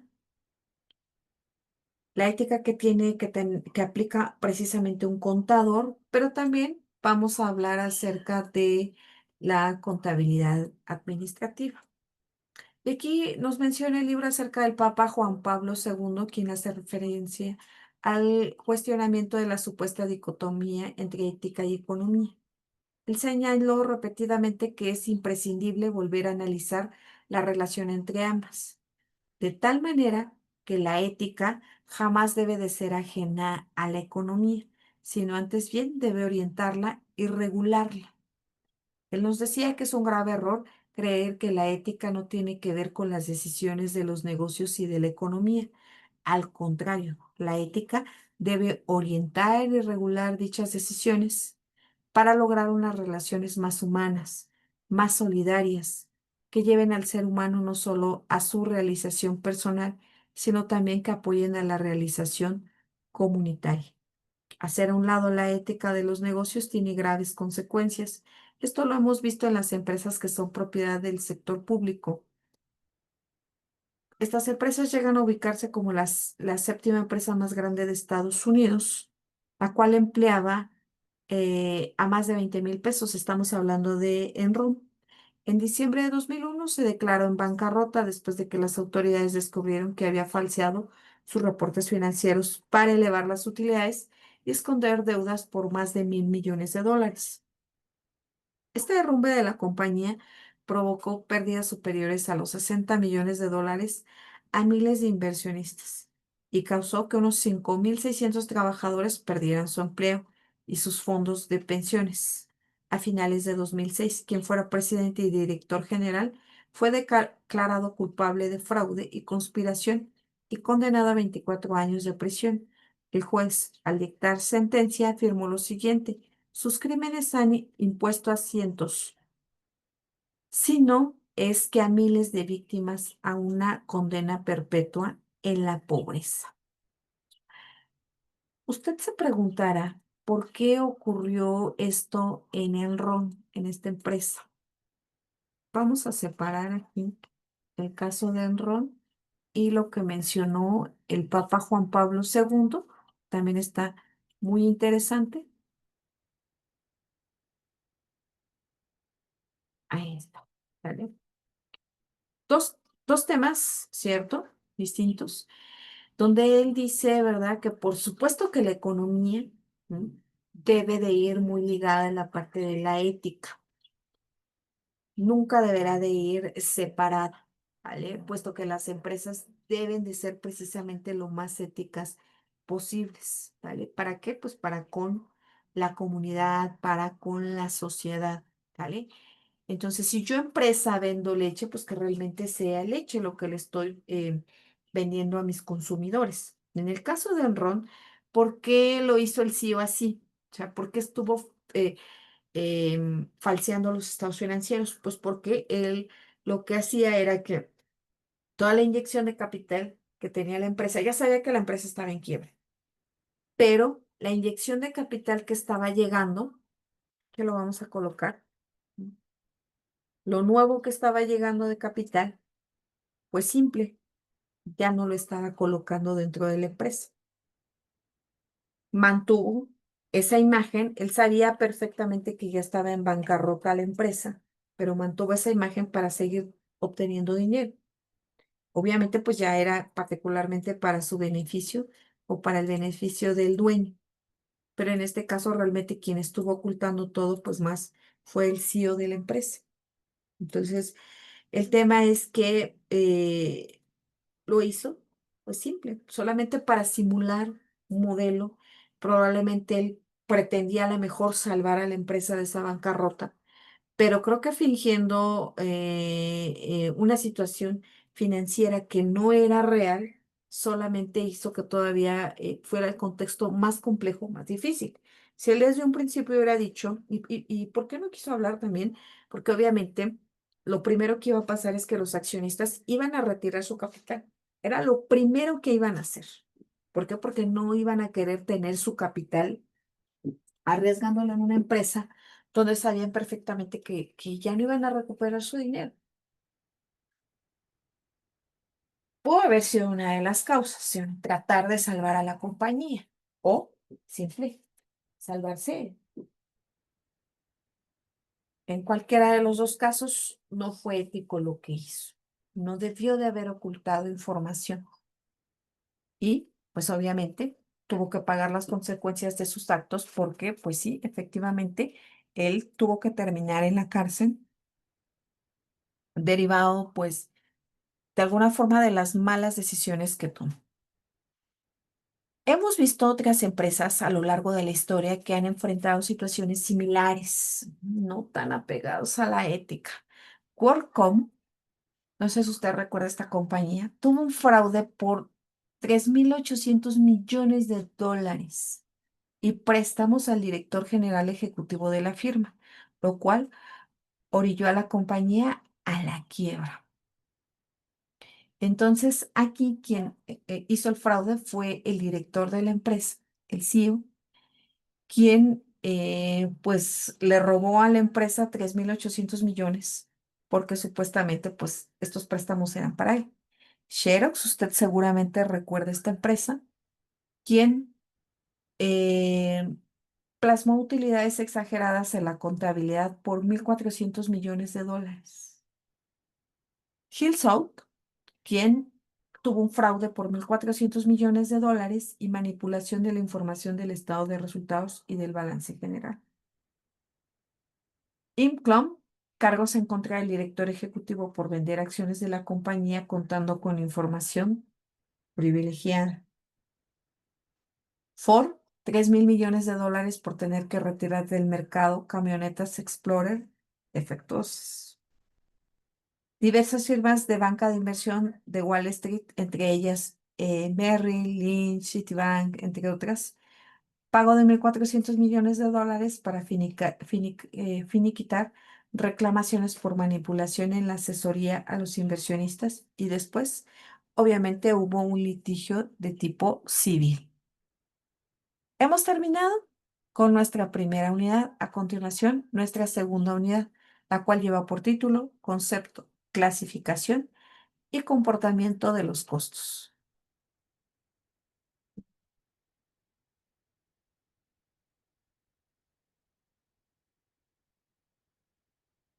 A continuación, como primer tema, 2.1, naturaleza y conceptos fundamentales.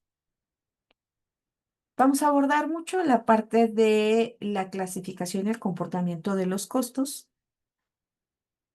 y empezaremos precisamente hablando acerca de qué es un costo.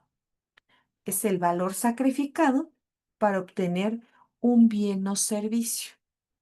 Se expresa generalmente en términos monetarios y representa los recursos consumidos para lograr un objetivo. Hay algunos tipos de costos básicos, sí. El costo de producción, el cual directamente está relacionado con la fabricación, y aquí iría la mano de obra, la materia prima. ¿M? Tenemos el costo de distribución, que está relacionado con llevar, pues obviamente, el producto hasta el consumidor. Incluye el transporte, incluye la publicidad. Tenemos también los costos administrativos, ¿m? Que son los costos para que la empresa pueda operar, pueda gestionar, pueda operar, como el salario del personal administrativo, entre otros. Por ejemplo, una fábrica de muebles, el costo de la madera, el pago a los carpinteros y el barniz son considerados algunos tipos de costos de producción. Entonces, en este tenor vamos a agregar aquí que tenemos primero que nada nuestros costos de producción y estamos hablando acerca de la materia prima, la mano de obra. Después tenemos nuestros costos de distribución. Estamos hablando del transporte, de la publicidad, nuestro costo administrativo y estamos hablando del salario del personal administrativo. Vamos a colocarle aquí en amarillo. Pero existen otros rubros que iremos conociendo poco a poco más adelante acerca de la clasificación de nuestros costos. No son los únicos, cabe mencionar.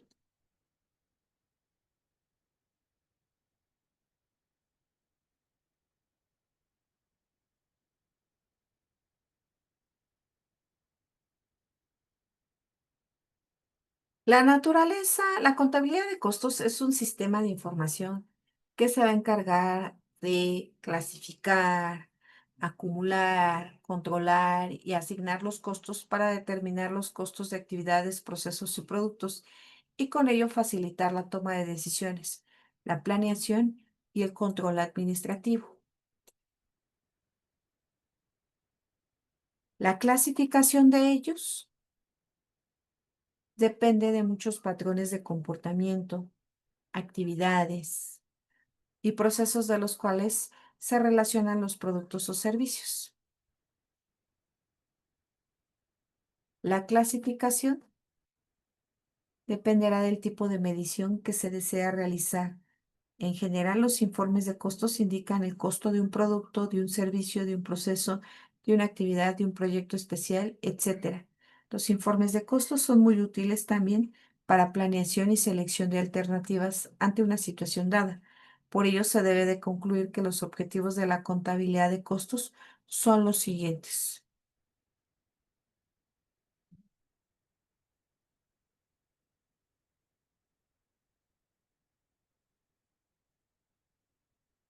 Generar informes para medir la utilidad, proporcionar un costo de ventas correcto, poder evaluar los inventarios,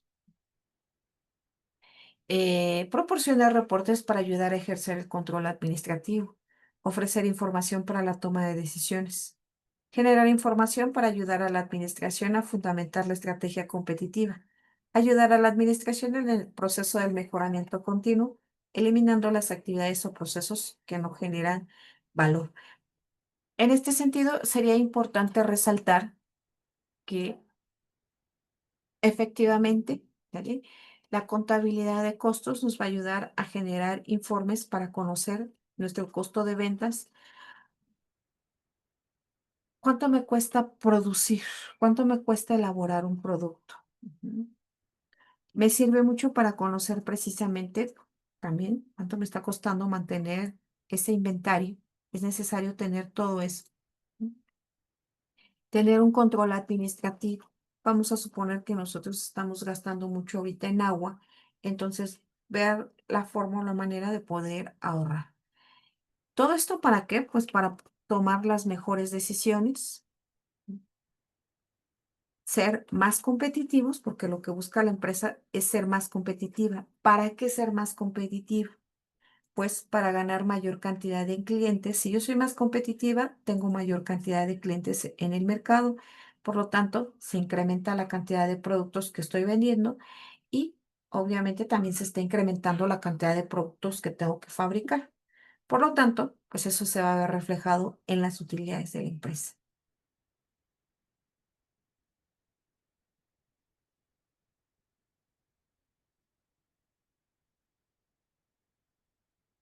Los informes clásicos que genera la contabilidad de costos facilita que se cumpla con los tres primeros objetivos. Sin embargo, para poder colaborar con los tres últimos, los costos deben reclasificarse y reordenarse en función de la circunstancia específica que se esté analizando, ya sea por actividades, procesos o productos. De acuerdo con los seis objetivos mencionados, en la medida en que se sirve, la contabilidad financiera se apoya mucho precisamente de la contabilidad administrativa, por ello es correcto percibir la contabilidad de costos como eslabón entre las dos contabilidades. Las decisiones de los administradores implican una selección entre los cursos de acción opcionales. Los costos desempeñan un papel importante en el proceso de la toma de decisiones, cuando los valores cuantitativos pueden asignarse a las opciones de la administración cuenta con un indicador acerca de cuál opción es más conveniente desde el punto de vista de la obtención del máximo de utilidades para la empresa. Esto no representa necesariamente el único criterio de selección en la toma de decisiones, ya que existen factores cualitativos que pueden ser precisamente determinantes en la decisión. Y nosotros aquí tenemos un esquema de la contabilidad de costos. Debemos que está la contabilidad de costos en la parte de arriba, cómo se clasifican los costos, cómo se van a acumular, la etapa de control y cómo estos se van a asignar. ¿Con base en qué?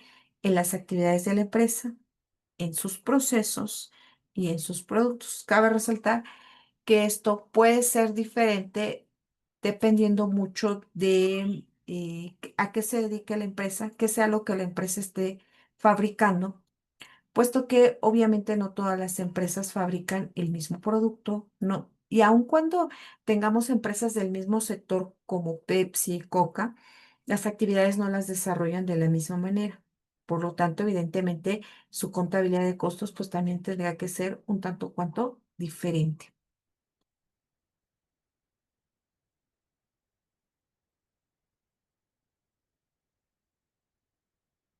En síntesis, podemos decir que la información cuantitativa sobre costos que debe incluirse en cada informe varía según la situación de la empresa, pero sobre todo de los objetivos de la administración. En general, el costo de cualquier acción o actitud depende del propósito o fin para determinar el costo. El concepto de costo es uno de los elementos más importantes para realizar la planeación, el control y la toma de decisiones. Adicionalmente, es un concepto que puede dar lugar a diferentes interpretaciones. De allí que sea muy importante manejar una definición correcta. Por costo se entiende la suma de erogaciones o gastos en que incurre una persona física o moral para la adquisición de un bien o un servicio, con la intención de que genere ingresos en el futuro. Un costo puede tener distintas características en distintas situaciones. Vamos a colocar aquí en rojo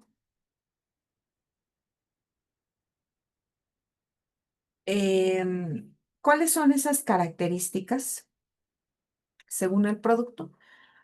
Costo activo existe cuando se incurre en un costo cuyo potencial de ingresos va más allá del potencial de un periodo, por ejemplo, la adquisición de un edificio o maquinaria. ¿M? Tenemos el costo gasto, que sería el número 2. Es la porción de activo, el desembolso de efectivo que ha contribuido al esfuerzo productivo de un periodo, que comparado con los ingresos que generó da por resultado la utilidad realizada en este. Por ejemplo, los sueldos correspondientes a ejecutivos de administración o bien la depreciación del edificio de la empresa por este año. Entonces, tenemos en este tenor el ejemplo de los sueldos. Arriba tenemos el ejemplo de los activos. Y por último tenemos nuestros costos pérdida. Son los gastos que se efectuaron pero que no generó los ingresos esperados, por lo que no existe un ingreso con el cual se pueda comparar el sacrificio realizado. Por ejemplo, cuando se incendia un equipo de reparto que no estaba asegurado. Entonces, aquí tenemos distintos tipos de costos cuando invertimos en un activo. que nos va a dejar beneficios a largo plazo, un costo-gasto, que recordemos, estos pues no nos están generando ingresos. Un costo-pérdida cuando invertimos en algo que en este caso, ¿verdad? Una maquinaria que dejó de funcionar o en el caso de este equipo de reparto que se incendió. Entonces, recordemos que costos son todos aquellos gastos en los cuales una empresa está realizando para la adquisición de un bien, ¿no? Con la intención de que ese bien esté generando ingresos en el futuro. Esa es la principal función de un costo, algo que me va a generar, que va a tener un retorno de inversión.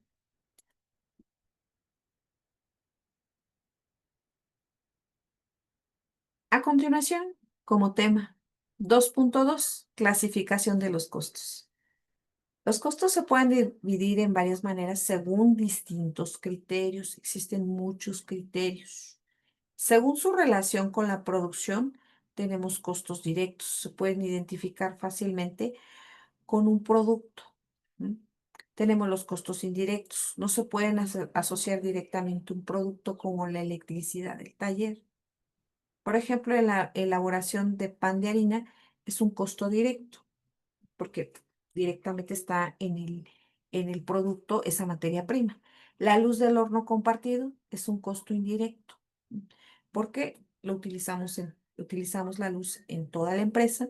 Por lo tanto, pues por eso es que es un costo compartido. Vamos a colocarlo aquí en un color. Vamos con la segunda clasificación de nuestros costos. Pueden ser también por su comportamiento clasificados.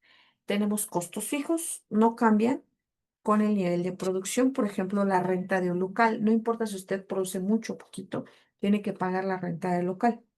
Costos variables, estos cambian en proporción a la producción. ¿M? Entonces, si yo tengo mayor cantidad de pedidos, tengo que comprar mayor cantidad de materia prima. Los costos semivariables o mixtos tienen una parte fija y una parte variable. Por ejemplo, un salario con comisión. Y aquí tenemos el ejemplo, un supervisor cobra 10,000 pesos fijos, más un bono según las piezas fabricadas, que sería un costo semivariable. ¿M? Entonces, en este caso, pues él tiene, ¿verdad, chicos? El salario fijo, que en este caso sería precisamente un costo fijo y un costo semivariable en el esquema de su salario.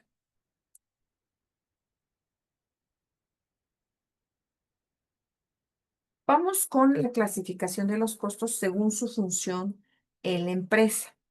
Tenemos costos de producción, tenemos costos de administración, tenemos costos de venta, ¿vale? Que este tipo de clasificación lo podemos ver también mucho en los estados financieros. Lo vamos a colocar en otro colorcito. Ujú. Y tenemos los costos de administración, que precisamente es pagar los salarios de todo el personal administrativo. Aquí estamos hablando también acerca de todos los gastos derivados de la parte de oficinas. Ujú. Por ejemplo, luz, agua, teléfono, internet. Tenemos los costos de ventas que precisamente se llevan a cabo dentro del área de ventas, salarios, ujú, y gastos implícitos directamente con el área de ventas, así como también pago de comisiones y los gastos de distribución. Tenemos los costos de producción, que precisamente son todos aquellos que se llevan a cabo dentro del área de fabricación. Tenemos otra clasificación de nuestros costos según su identificación con unidades. Costos unitarios y costos totales. Los costos unitarios es el costo por cada unidad producida y los costos totales es la suma total del costo de todos los productos. Entonces, el costo unitario a lo mejor a mí me sale fabricar un celular en 2,000 pesos. Y el costo total, vamos a imaginar que yo fabriqué un lote de 1,000 piezas, pues a lo mejor serán 2 millones, ¿vale? La suma de toda la producción de este lote.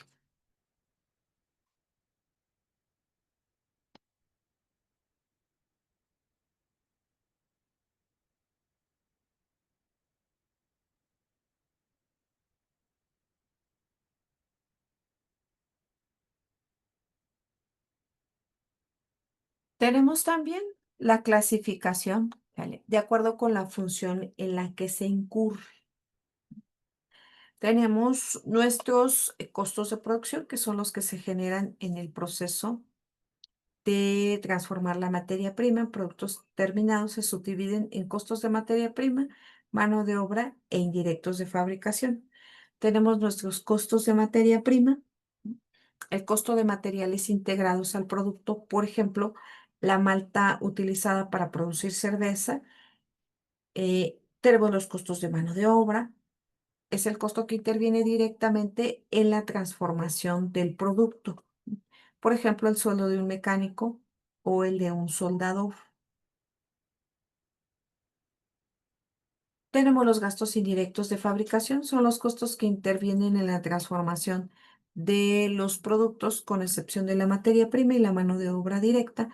Por ejemplo, el sueldo de un supervisor, el mantenimiento. Y aquí me gustaría resaltar algunos aspectos importantes.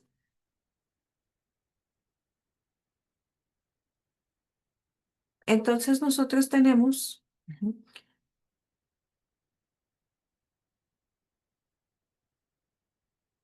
nuestros costos de producción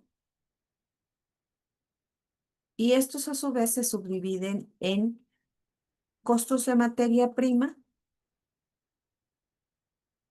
costos de mano de obra, gastos indirectos de fabricación.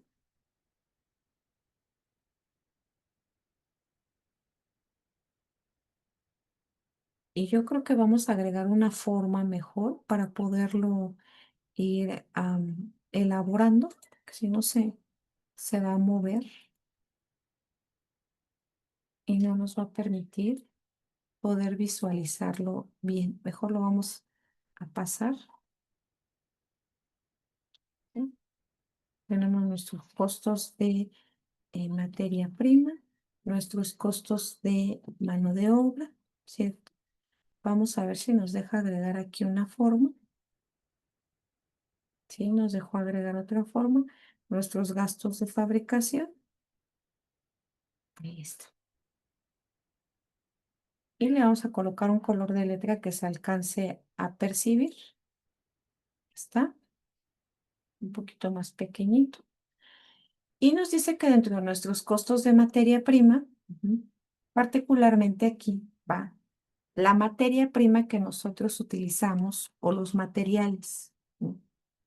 Para nuestro producto, ¿no?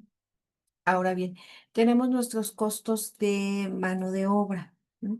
Aquí es el costo que interviene directamente de la persona que está fabricando, elaborando el producto, ¿no? Entonces, lo voy a poner así, quien fabrica el producto. Cabe resaltar algo. Si ahí en la planta tenemos personal de intendencia, gerente de producción, supervisor de producción, ellos no son un costo de mano de obra directa, ¿no? Ellos obviamente pueden entrar en gastos indirectos de fabricación.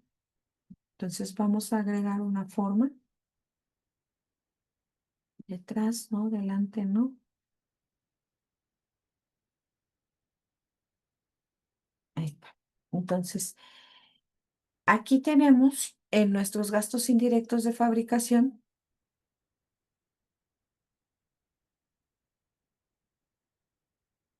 Vamos a suponer que nuestro producto, la maquinaria requiere mantenimiento, ¿sí? Requiere luz, ¿vale? Salarios de el resto del personal del área de planta, ¿vale? A excepción del obrero, que es quien directamente fabrica el producto, ¿vale?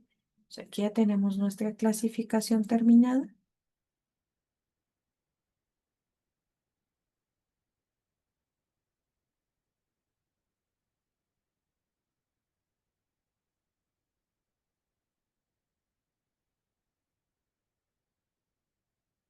Tenemos nuestros costos de distribución o venta, ¿no? Son los que se incurren en el área que se encarga de llevar el producto hasta el consumidor. Por ejemplo, la parte de publicidad y comisiones serían un costo de distribución o de venta. Tenemos los costos de administración, que son los que se originan precisamente en las áreas administrativas, como salarios, teléfonos, oficinas generales. Esta clasificación tiene por objeto agrupar los costos por funciones. Los costos de financiamiento, que son los que se originan por el uso de recursos ajenos, es decir, cuando obtenemos un crédito y tenemos que pagar intereses. Nosotros aquí estamos observando un cuadro general con la clasificación de los costos y existen muchas clasificaciones. De acuerdo con la función, costos de producción, de distribución, de administración y de financiamiento. De acuerdo con su identificación con una actividad, costos directos e indirectos. De acuerdo con el tiempo en que fueron calculados, históricos y predeterminados. De acuerdo con el tiempo en que se cargan o se enfrentan a los ingresos, costos del periodo, costos del producto. De acuerdo con el control que se tenga sobre la ocurrencia de un costo, controlables y no controlables. De acuerdo con su comportamiento, fijos y variables. De acuerdo con su importancia en la toma de decisiones, relevantes e irrelevantes. De acuerdo con el tipo de sacrificio, desembolsables, costos de oportunidad y costos virtuales. De acuerdo con el cambio originado por un aumento o disminución de la actividad, tenemos costos sumergidos y costos diferenciales.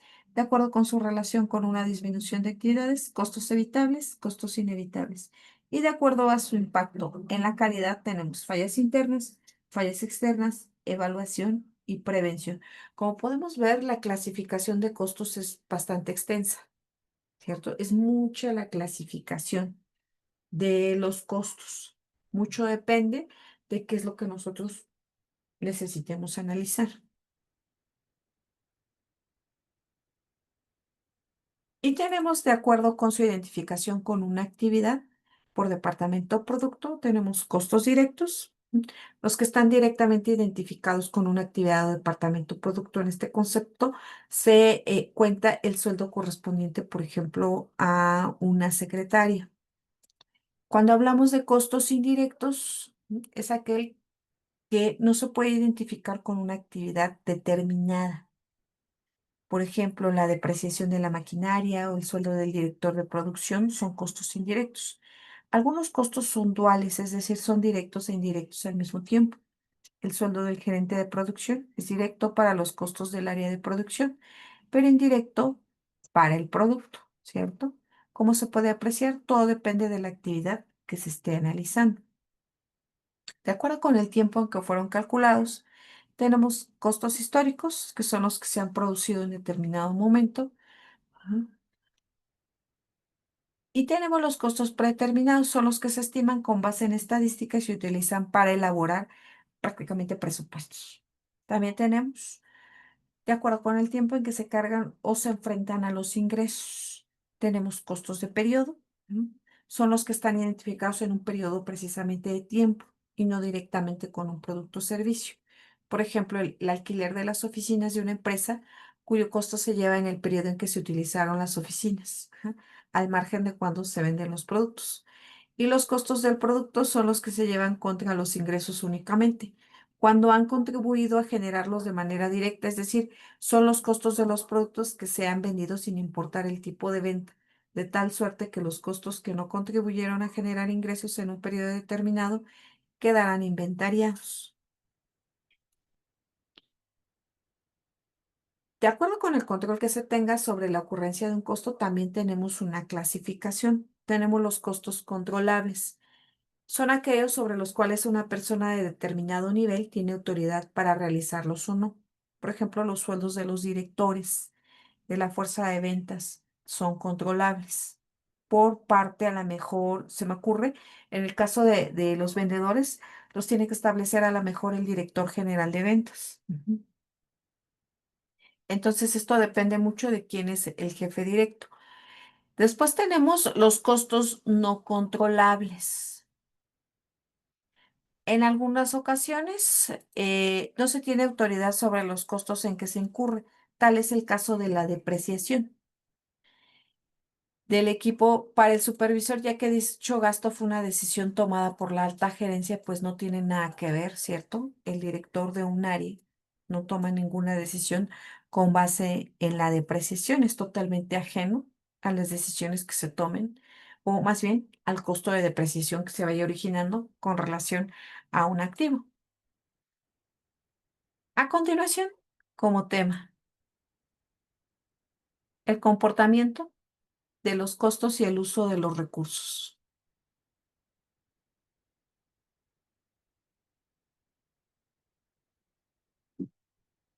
Analizar los costos son clave para la toma de decisiones y la planeación financiera.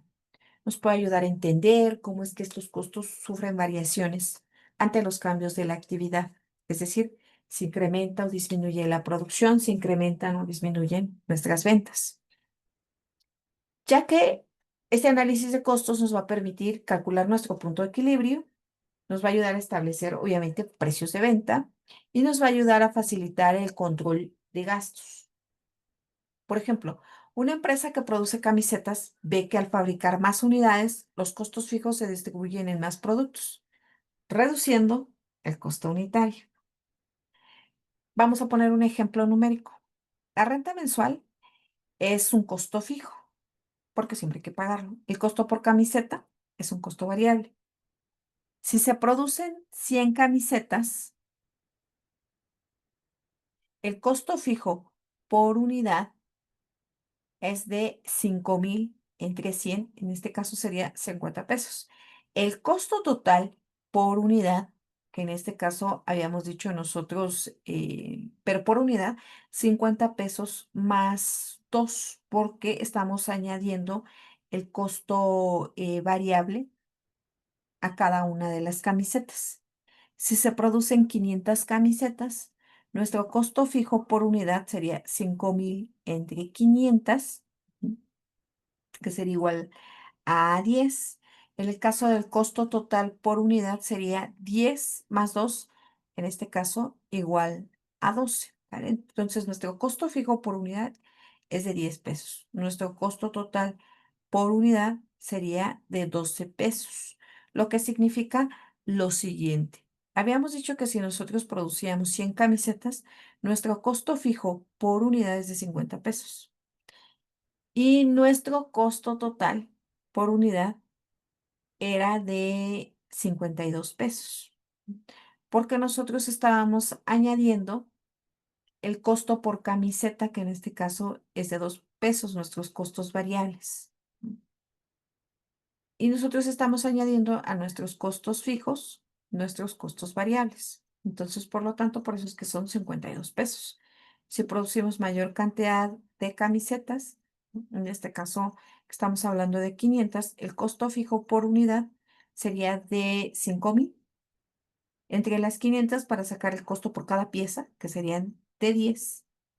Aquí vemos cómo claramente nuestro costo baja, porque arriba por 100 camisetas era de 50 y aquí por 500 es de 10. Nuestro costo total por unidad en este caso sería de 10 más 2 pesos de nuestro costo variable y nos da 12 pesos. Como podemos ver, hay una gran diferencia entre la producción de 100 camisetas y 500, lo que indica que a mayor cantidad de producción, ¿cierto? El costo tiende a bajar.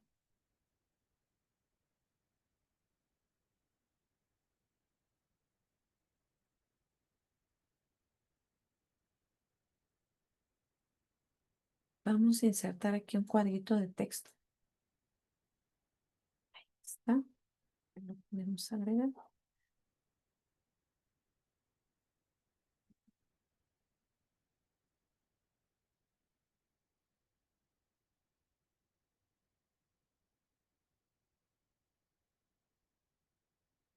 Por 100 piezas, su costo es de 52. Por 500 piezas, su costo es de 12 pesos. Por eso es que las empresas que producen en grandes cantidades tienden a poder bajar su precio porque precisamente la cantidad que ellos producen pues es a gran escala comparado con una pequeña empresa que no puede fabricar en grandes cantidades. Le agradecemos mucho su asistencia a esta clase. Que tenga usted un buen día.